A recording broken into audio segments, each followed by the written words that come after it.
Soybean हे असं गरम पाण्यामध्ये उकळून घ्यायचं आहे, थंड पाण्यात ठेवायचं नाही।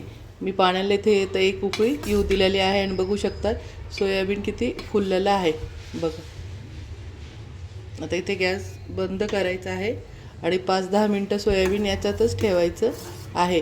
असं केल्यामुळे सोयाबीन कधीच किती संध्याकाळपर्यंत ठेवली किंवा रात्रभर पण ठेवली तरी सुद्धा ती कडक आणि वातडी होत नाही, सॉफ्ट होते। हे पाहू शकता किती मोठे स्पॉन्ज आलेले आहे सोयाबीनला।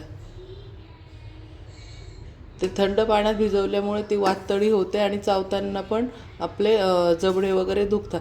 पण अशी जर गरम पाण्यामध्ये एक उकळा आणून आणि सोयाबीन चिल्ली केली तर खूपच स्पॉन्जी आणि सॉफ्ट बनते, चावताना पण आपल्या जे जबड्याला त्रास होत नाही आणि खूप छान पण लागते। आणि बघू शकता किती मोठी मोठी झाली। आता ही अशीच ठेवायची आहे।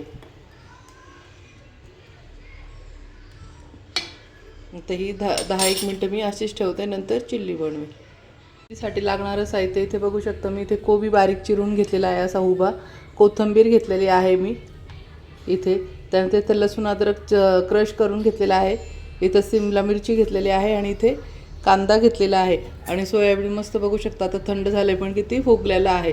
तर चला तर मग आपण आता कॉर्नफ्लॉवर टाकून घ्यायचं आहे।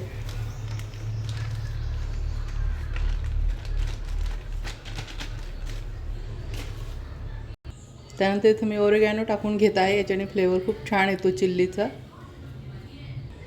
त्यानंतर मी व्हाईट पेपर पावडर पण टाकून घेत आहे। तर यात पण मी लसूण अद्रकचा क्रश थोडासा टाकून घेत आहे, म्हणजे खूपच छान अजून फ्लेवर छान येतो। त्यानंतर इथे मी शेजवान चटणी घेतलेली आहे, ही घरी बनवलेली, याचा व्हिडिओ मी अपलोड केलेला आहे। ही होममेड शेजवान चटणी आहे, ही पण याच्यामध्येच टाकून घ्यायची आहे थोडी। त्यानंतर इथं मी 1 पिंच फूड कलर टाकून घेत आहे, रेड ऑप्शनल आहे, तुम्हाला टाकायचं असेल तर टाकू शकता, नसेल टाकायचं तर टाकू नका। पण आपल्याला सेम मार्केटमध्ये भेटणारी जशी हॉटेलला भेटते, चायनीज गाडीवरती भेटते, आपल्याला सेम तशी बनवायची, त्यामुळे मी थोडासा फूड कलर टाकून घेतलेला आहे रेड कलरचा। आता यात चवीनुसार मीठ टाकून घ्यायचं आहे आपल्या हाताने, चांगलं मॅश करून घ्यायचं आहे।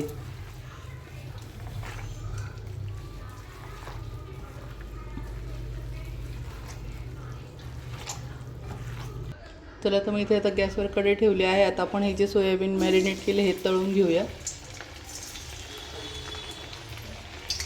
उकळत्या पाण्यात जेव्हा सोयाबीन भिजवतो तर खूप सॉफ्ट बनते, नाही तर तुम्ही बघताच आपण बाहेर किंवा घरी पण सोयाबीन चिल्ली खातो तर खाताना खूप वातड असते आणि तोंड पण खूप दुखतं, तर सगळा मूड निघून जातो। पण अशा पद्धतीने जर उकळत्या पाण्यात भिजवलं आणि थंड होईपर्यंत त्यातच जर ठेवलं तर सोयाबीन चिल्ली ही शिळी पण झाली तरी तशी सॉफ्ट राहते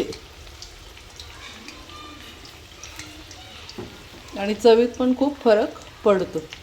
आता हे सर्व आपण तळून घेऊया। अशा पद्धतीने हे सर्व सोयाबीन आता तळून घेतलं आहे, बघू शकता कलर भी किती छान आलेला आहे।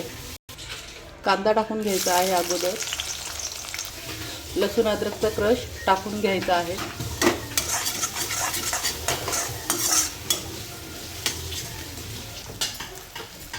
त्यानंतर शिमला मिरची टाकून घ्यायची आहे, इथे 1 चमचा थोडंसं विनेगर टाकून घ्यायचं आहे, त्यानंतर डार्क सोया सॉस टाकून घ्यायचा आहे, रेड चिल्ली सॉस टाकून घ्यायचा आहे, सर्व 1-1 चमचा टाकून घ्यायचा आहे।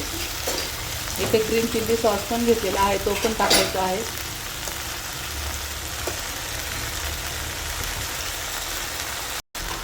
त्यानंतर टोमॅटो केचप टाकून घ्यायचा आहे। इथे मी फक्त नॅचरल सर्व करते, अजिनोमोटो वगैरे टाकत नाही, कारण की लहान मुलांना मोठ्यांनी पण अजिनोमोटो खायची नाही, त्याच्याने हाडं ठिसूळ होतात, त्याच्यामुळे मी ही नॅचरल बनवते आहे, याच्यात अजिनोमोटो टाकलेला नाही। तुम्हाला टाकायचं असेल तर तुम्ही टाकू शकता ते। आता हे सर्व परतून घेऊया।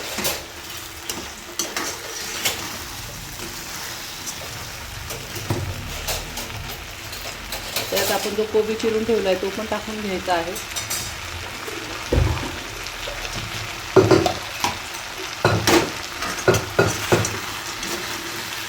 सर्व मिक्स करून घ्यायचं आहे। ही झाली की आपली सोयाबीन चिल्ली बघू शकता, याचा कलर वगैरे टेक्स्चर किती सुंदर आलेला आहे.